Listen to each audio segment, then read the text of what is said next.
Hello everyone, kahapon pa nga itong video na to, yung manok na panlawak sana sa sayote, naging sardinas. Ayan, magluluto nga ako ng sayote na lalagyan ko ng sardinas tsaka ng sotanghon.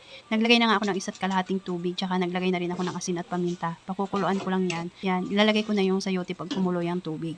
At habang nilalagay ko nga yung sayote, i-check ko yung sinain ko kung okay na ba. Para sabay-sabay na yan. Sabay ko na nga niluto ang kanin tsaka yung gulay. At kasi habang ako nagluluto nga, naglalaban ako, nagwa-washing ako. Dahil ang dami kong labahin na tambak na. Paluto na nga yan.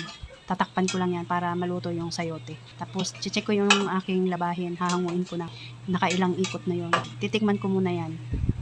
O nakailang tikim nga ako dyan para sure na sarap yung lasa niyan. Ayan, nakabantay nga yung aso ko habang naglalaba. Gutom na rin yun. Pero nagluto na ako ng ulam niya.